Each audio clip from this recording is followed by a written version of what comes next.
Our very special guests who are here representing a number of the heads of missions in Fiji or missions in Fiji. I'd like to acknowledge, of course, the New Zealand High Commissioner to Fiji and his lovely wife. I'll go table by table. The Deputy High Commissioner of Australia to Fiji. And then, of course, we have our Japanese friends, the representative from JICA and the Japanese Embassy. We then have the George Clooney lookalike American ambassador with his new beard. I'd like to acknowledge him. Next to him, of course, is the new British High Commissioner to Fiji and some of the other Pacific Island countries, and his lovely wife who's sitting across the table from him. And then we have, next to the British High Commissioner, the European Ambassador to Fiji and some of the other Pacific Island countries, and his lovely wife across the table too. And we have, of course, the CEO and MD of Fiji Airways, our national carrier, who is also the new chair of Fiji Development Bank. Next to him is one of the senior managers in Fiji Airways, Shanaz Voss. Of course, the CEO's right is the PS for local government, and we have the acting CEO of FDB. Ladies and gentlemen, please, in your own Levuka style, please put your hands together and welcome them to Levuka Town.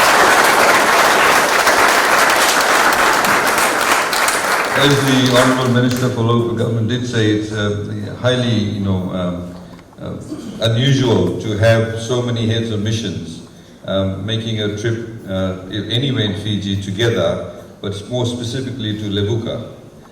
I do not want to make a very long speech, but I'd like to say that we'd like to thank everybody for your warm welcome and reception. We started off the day, just to reiterate what the Minister said, in Bureta, where, as you know, that there's about 7 hectares of land will be utilized for the first agro-photovoltaic initiative or project, which is a $10 million project. It's about 20 million Fijian dollars. Essentially, it means that it'll be a solar farm. It'll generate electricity by using solar, the sun, and it will, in fact, contribute towards 50% of your energy requirements for Levuka. Currently, all your energy requirements comes through diesel generation. So we're burning fossil fuel, which obviously is not very good for the environment, is not very good for our foreign reserves. We have to buy all our fuel from offshore. We don't have to pay anybody for the sun usage. So obviously that energy is free, and it'll contribute towards 40% of energy requirements. But at the same time, as we've seen, as we highlighted to the people in Bureta today who gave us a wonderful welcome, that you have the solar panels on top, and below that space right up to the soil will be used for agricultural purposes. And we hope that that will turn out to be a fantastic revenue earning initiative and project for the people of Levuka, in particular those people who have leased the land for the usage of that. We hope to plant agricultural produce off-season. Some of you may know, I was told today that sometimes people of Levuka bring vegetables from other parts of Fiji, which you don't necessarily grow here. So if you are able to grow those vegetables in Levuka, then you probably have to pay much lower prices. But more importantly, you'll be able to also export those vegetables to the rest of Fiji, within Fiji itself. The other point that I also want to highlight in what the Honourable Minister said was that we've always looked at tourism as people coming from overseas to visit us.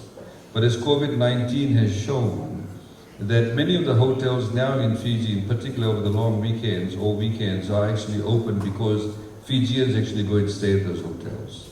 So we have a market of domestic tourism.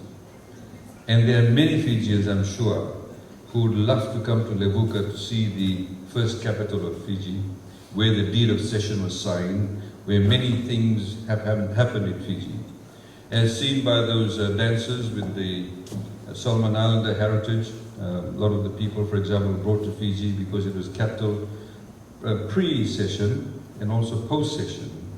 A lot of our historical and momentous events in our history emanated from Levuka.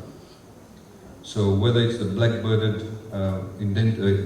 laborers who were brought, essentially they were slaves. We had other people who were similar to slaves, the indentured laborers who passed through here. We had, of course, the European settlers. Fiji used to grow cotton at one point in time. Many other historical occasions actually emanated from here.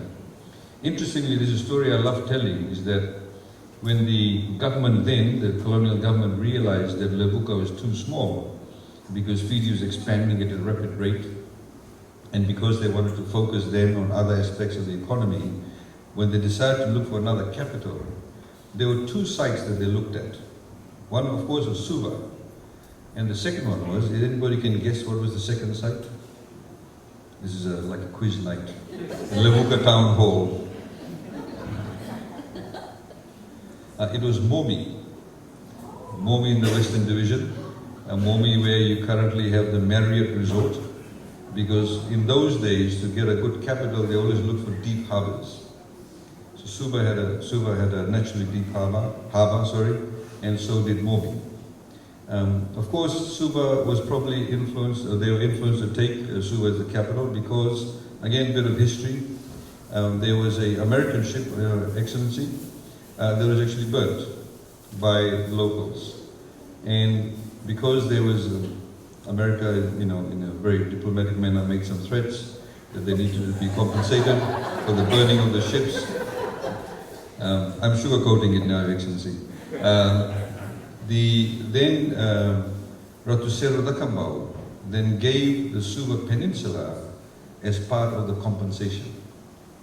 So that's how vast tracts of land in Suva actually was converted to freehold land and became part of the compensation, which obviously then subsequently many settlers bought, and then of course they would have, I'm sure, lobbied that Suva become the capital. And that's why Suva then became the capital. There are many other historical facts that actually emanate from here. There's some historical buildings. We, of course, were very, very proud when Levuka was listed as a UNESCO site. And of course, we have the heads of the missions here today, the British High Commissioner, Your Excellency.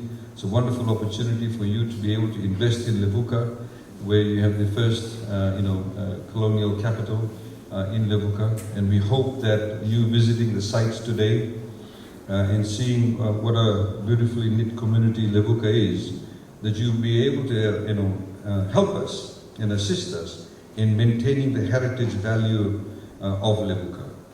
And I'm sure the people of Levuka would appreciate that. And as the Minister highlighted, it is actually, a lot of people around the world actually do travel to heritage sites all over the world. And God willing, we'll get over the issue of COVID-19. People are developing vaccines in all over different parts of the world. And I'm sure that we'll come back to some form of normalcy. And with that, of course, borders opening. This is why, of course, the CEO of Fiji Airways is here. Andre, of course, is also the chairman of Tourism Fiji. Because we see a lot of synergy between Fiji Airways and Tourism Fiji. And once that is open, we are of course hoping that we provide the various linkages both through air travel and of course our ability to market and strategize about how we can better place Fiji, not just within our region but external to the rest of the world. So ladies and gentlemen, I said to the Minister, I did know that the money went into this hall. I do keep tab of money being spent everywhere. And we of course like to make better utilization of our funds. These are of course extremely challenging times for all governments around the world.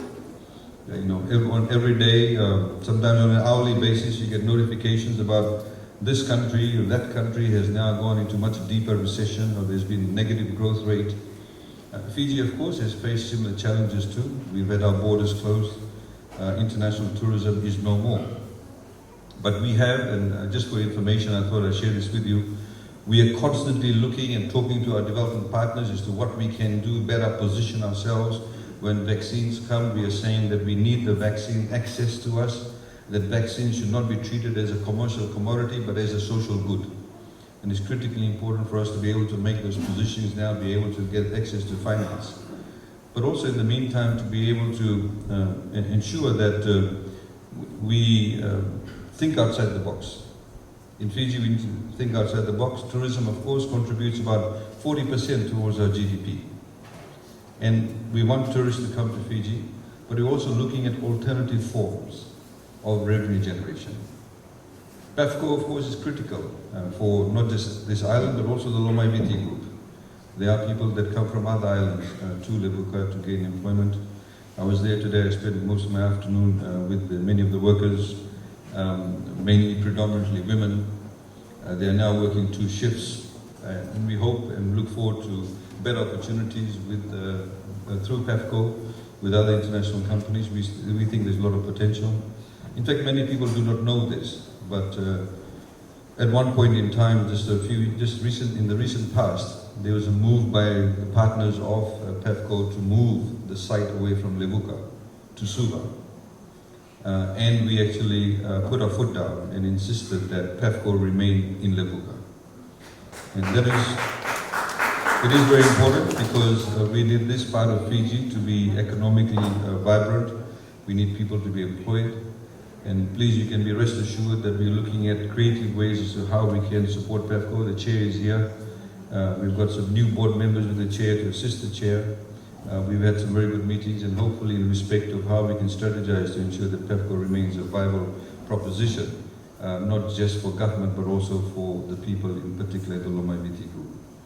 So ladies and gentlemen, I sincerely look forward to your assistance, your contribution, your energy. As you can see, we have a very active and very creative and practical Minister for Local Government. We look forward to your support of her, support to the special administrators, because this is really the time for us to come together as a nation. This is time for people of Levuka to come together as citizens of Levuka, to ensure that we take advantage of people who are doing some very positive things, take advantage of the fact that you've got the heads of the missions who are here today, who've taken an interest in Levuka and how they can contribute. And let's not lose that momentum. Because if we are able to work together, we are able to gel together, then we can achieve what we thought we could never achieve. So, Vinaka Wakalevu, I've really enjoyed the food, and I look forward to meeting many of you individually. Vinaka, thank you.